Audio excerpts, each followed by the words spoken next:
Hello and welcome to another update video about Bitcoin. We start just briefly on the daily time frame.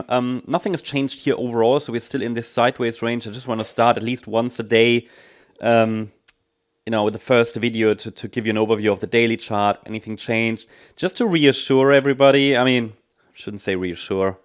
Things can change, right?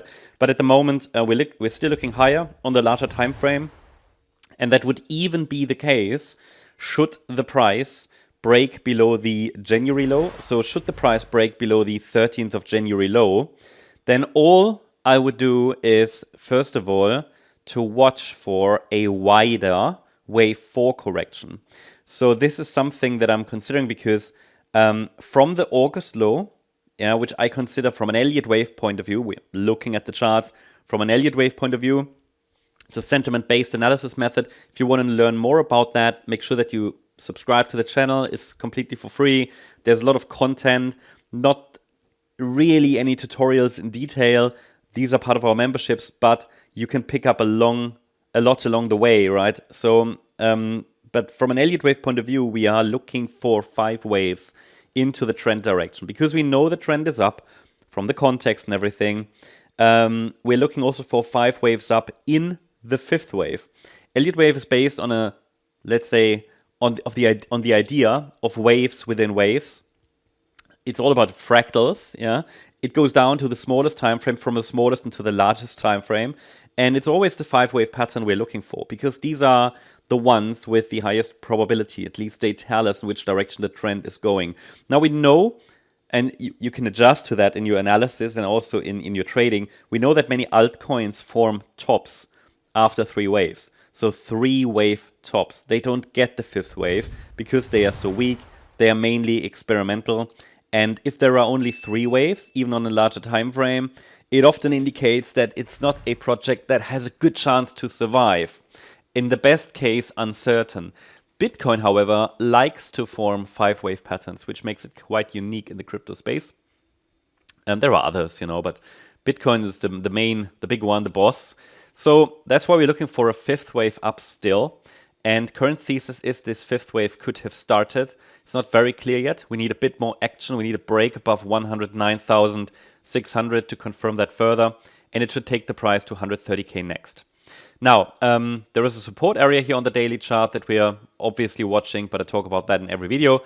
So either way, even if we break below the January low, we can still call this a corrective pullback. At some point, it will become more likely that we're already in a bear market.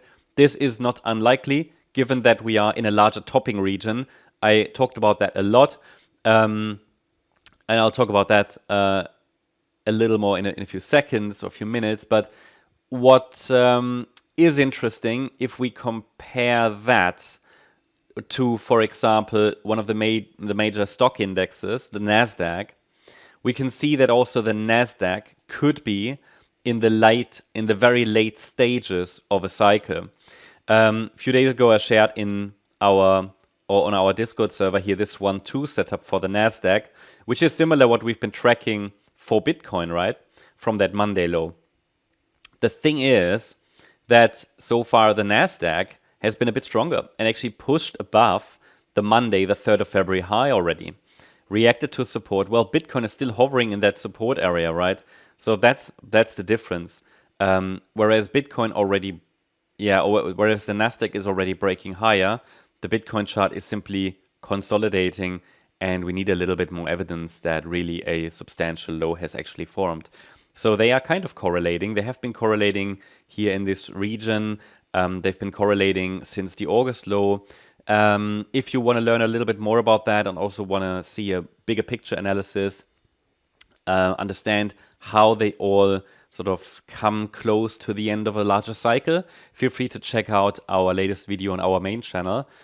It's called MCO Global. It was uploaded yesterday. It talks about the connection on a larger time frame, the Nasdaq, the Bitcoin chart, how they kind of align and correlate, and both are running, or let's say the rally, the rally is coming to an end. It's running out of steam.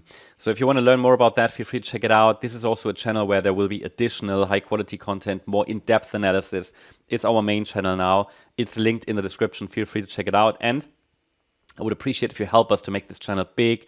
We want to get it to 10,000 subscribers next. Shouldn't be much of an effort given the awesome community we have here. But that can create a lot of value if you're wondering, okay, the NASDAQ, Bitcoin, how do they run together?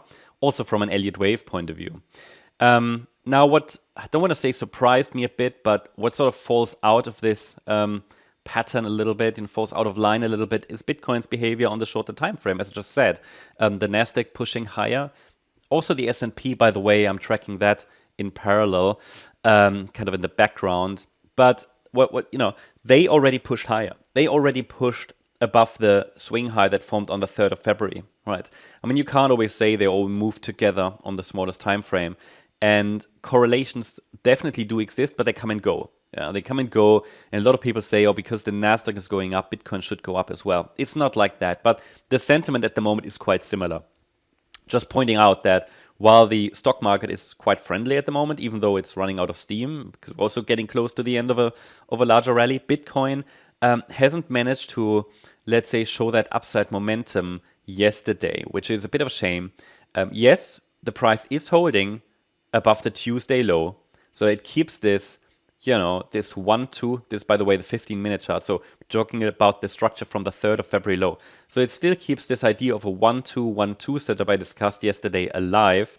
The price is holding above that red line, which is good, even though it's close to invalidation. It's not invalidated yet. I wouldn't mind a lower wave 2, a larger wave 2, but please note below the red line here, the red dotted line, which is at 96,140, at least circle 2 is still unfolding. Yeah, it would mean that we're simply resetting the larger circle 2. I mean, how could that play out?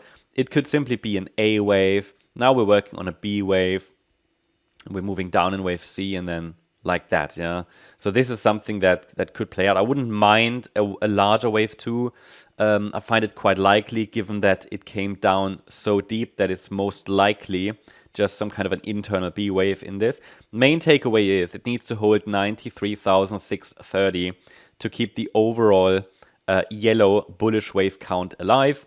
I don't like so much the structure from the low from the 3rd of February. However, it is still a reasonable structure. It's still a reasonable 5-wave move. And if I compare it, for example, to the S&P 500 and NASDAQ, we can identify 5-wave structures there as well from that low. They're all not beautiful. That's a common theme in markets here. The air is getting very thin up here. But yeah, we still give the bulls the benefit of the doubt. I explained yesterday why. Because the white count, which is short-term bearish, again, not overall bearish, but it shows the pathway back down to around about 82K, maybe 75K.